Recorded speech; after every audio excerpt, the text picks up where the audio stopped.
High, welcome to Fighters Academy. आपला चौथा धडा आहे इयत्ता 9वीचा गुणोत्तर आणि प्रमाण। गुणोत्तर म्हणजे काय आणि प्रमाण म्हणजे काय हे आपल्याला शिकायचं आहे, त्यावरचे उदाहरण शिकायचे आहे। पण त्या अगोदर बघू या धड्यामध्ये आहे तरी काय। गुणोत्तर, त्यानंतर आहे गुणोत्तरांचे गुणधर्म, समान गुणोत्तरांवरील क्रिया, समान गुणोत्तरांचा सिद्धांत, पारंपरिक प्रमाण आणि गुणोत्तरातील के पद्धती, एवढे आपल्याला घटक दिले आहेत। त्या सगळ्यांचा स्टडी अभ्यास या धड्यामध्ये आपल्याला करायचा आहे आणि त्यावरचे उदाहरण आपल्याला सोडवायचे आहे। त्या अगोदर आता आपण समजून घेऊ गुणोत्तर आणि प्रमाण म्हणजे काय। त्याला आपण गुणोत्तरला इंग्लिश मध्ये रेशो म्हणतो आणि प्रमाणला प्रपोर्शन म्हणतो। इयत्ता 7वी आणि 8वी मध्ये तुम्ही प्रमाण शिकलेले आहेत, आठवतंय का? समप्रमाण आणि व्यस्त प्रमाण, तेच आपल्याला इथे शिकायचं आहे। आणि गुणोत्तर, गुणोत्तर म्हणजे काय बघा, a/b या रूपात जे असतं याला आपण गुणोत्तर म्हणतो। समजा एखादी संख्या आहे 3/2, गुणोत्तर आहे, बरोबर। याचं वाचन आपण कसं करू शकतो, 3/2 किंवा 3/2 असंही लिहू शकतो, याला आपण गुणोत्तर म्हणतो। गुणोत्तर समजलं, अंश आणि छेद रूपात जे असतात ते आपण 3/2 असंही वाचू शकतो किंवा 3/2 असंही वाचू शकतो। दोन्ही पद्धती काय आहे, अगदी योग्य आहे। आता आपण शिकणार आहे प्रमाण। प्रमाण म्हणजे काय, त्याच्यामध्ये समप्रमाण आणि व्यस्त प्रमाण। पहिल्यांदा आपण बघूयात समप्रमाण। समप्रमाणात काय असतं बघा, इयत्ता 7वी आणि 8वी मध्ये आपण काय शिकलो आहे की समजा x आणि y ह्या दोन गोष्टी आहेत। समजा x जर ही गोष्ट वाढली, बरोबर, त्या x ची संख्या जर वाढली तर y ची संख्या सुद्धा काय होते, वाढते, त्याला आपण समप्रमाण म्हणतो। पण आता आपण 9वी मध्ये आलेलो आहे, थोडंसं वेगळं आहे, ते आपण इथे काय करू समजून घेऊयात। अर्थ तर एकच आहे, फक्त मांडणी करताना थोडंसं काय असतं, वेगवेगळं बदलतं। उदाहरण बघा, सम म्हणजे काय, सारखे, याचा अर्थ तुम्हाला माहिती असणार। इथे तुम्हाला एक बॉक्स दिलेला आहे बघा, पेट्रोल, अंतर आणि काय दिलेलं आहे, x/y। x म्हणजे काय आहे, पेट्रोल लिटर मध्ये, आणि y आहे किलोमीटर, अंतर। समजा बघा 1 लिटर इतकं पेट्रोल आहे गाडीत, तर ती गाडी किती जाते आहे, 10 किलोमीटर जाते आहे। त्याचं गुणोत्तर, गुणोत्तर म्हणजेच काय आपण शिकलो, a/b। मग आपण याचं गुणोत्तर कसं लिहू शकतो, 1/10। समजा 20 लिटर पेट्रोल आहे त्या गाडीत, तर ती 200 किलोमीटर जाते आहे, त्याचं गुणोत्तर आपण कसं घेतलं, 20/200। याचं जर संक्षिप्त रूप केलं तर उत्तर किती येणार, 1/10। सेम पुढे आपण काय केलं, 40 लिटर पेट्रोल आहे गाडीत, तर ती 400 किलोमीटर जाते आहे, त्याचं गुणोत्तर आपण काय घेतलं, 40/400 किंवा 40/400। त्याचं संक्षिप्त रूप पण काय आलं, 1/10। मग बघा, तीनही गोष्टींमध्ये तुम्ही जर ऑब्झर्व केलं तर त्यांचं गुणोत्तर कसं आहे, स्थिर आहे, 1/10 1/10 1/10। जरी इथे 20/200 किंवा 40/400 आहे, पण संक्षिप्त रूप करून त्याचं गुणोत्तर कसं आलेलं आहे, स्थिर आलेलं आहे, म्हणजे x/y हे गुणोत्तर त्यांचं स्थिर आहे। मग यालाच आपण काय म्हणतो, समप्रमाण। बघा, जर त्या गोष्टींमध्ये त्यांचं गुणोत्तर जर स्थिर असेल तर ते समप्रमाण आहे असं आपण म्हणतो।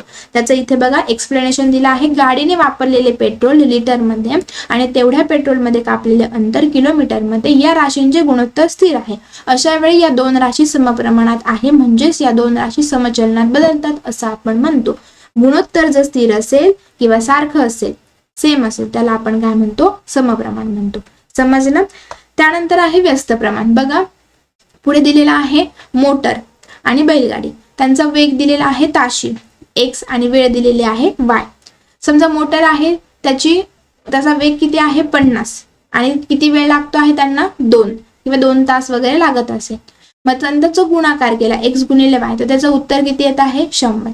समजा बैलगाडी आहे, बघा बैलगाडीचा वेग किती आहे, 5 किलोमीटर समजा एखाद्या तासाला जात असेल, आणि वेळ किती आहे, 20 तास। त्यांचा पण जर आपण गुणाकार केला 5 गुणिले 20 तर काय येत आहे, 100। म्हणजेच बघा, जर x गुणिले y केलं आणि त्यांचा गुणाकार काय येतो आहे, 100 म्हणजे स्थिर येत असेल, तर ते उदाहरण कोणतं आहे, व्यस्त प्रमाण, किंवा ते प्रमाण आपण काय म्हणू शकतो, व्यस्त प्रमाण असं म्हणू शकतो। समप्रमाणात गुणोत्तर स्थिर असतं आणि व्यस्त प्रमाणात गुणाकार हा काय असतो, स्थिर म्हणजे सारखा असतो। त्याचं इथे एक्सप्लेनेशन दिलं आहे बघा, वाहनाचा वेग आणि प्रवासाला लागणारा वेग यांचा गुणाकार स्थिर आहे, अशा वेळी त्या राशी व्यस्त प्रमाणात आहे किंवा त्या राशी व्यस्त चलनात आहे असं आपण म्हणू शकतो। वाहनाचा वेग आणि ठराविक अंतर जाण्यास लागणारा वेळ हे व्यस्त प्रमाणात आहे। व्यस्त प्रमाणात म्हणजे काय असतं की समजा बघा, पहिली गोष्ट जर वाढली तर दुसरी गोष्ट काय कमी होते। जसं की इथे बघा, 50 किलोमीटर तिचा वेग आहे, त्यामुळे वेळ किती लागतो आहे, कमी होतोय।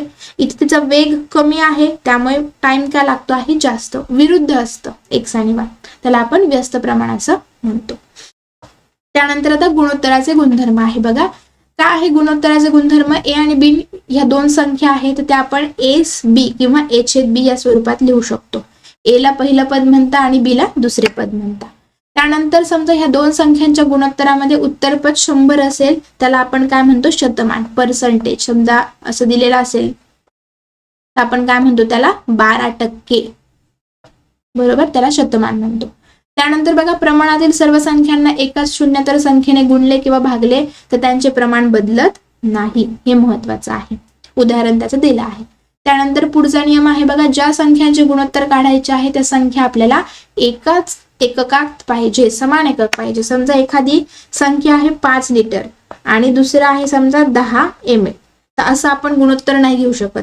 एक तर 5 लिटर मध्ये आहे ना, 10 पण काय पाहिजे? हा लिटर मध्ये. अंश लिटर मध्ये असेल तर छेद पण लिटर मध्ये किंवा ml मध्ये. फक्त दोन्ही एकक काय पाहिजे? सारखं पाहिजे. त्यानंतर गुणोत्तराला एकक नसते.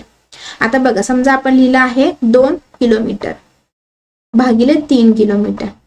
बघा, किलोमीटर किलोमीटर यांचा भागाकार होऊन जाणार. उत्तर किती येणार? फक्त 2/3. याला एकक आहे का काही? नाही. गुणोत्तराला एकक नसते. समजलं? हे आहे गुणोत्तराचे गुणधर्म.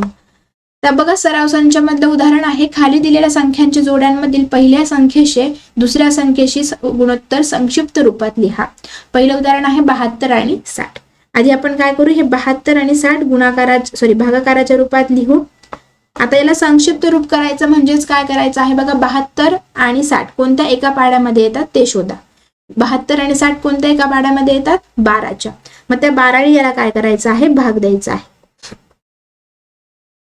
ठीक आहे. 12ने बघा 72ला भाग दिला तर किती उत्तर येणार? 6.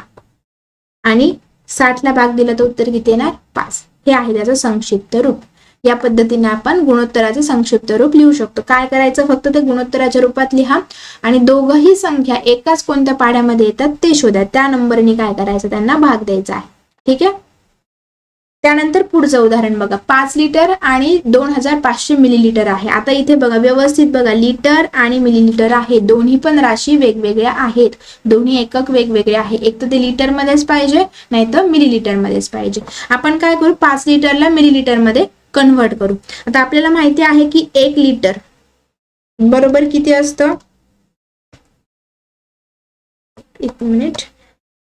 1 लिटर बरोबर किती असतं? 1000 मिलीलिटर. बरोबर. मग 5 लिटर बरोबर किती होणार बरं? किती होणार?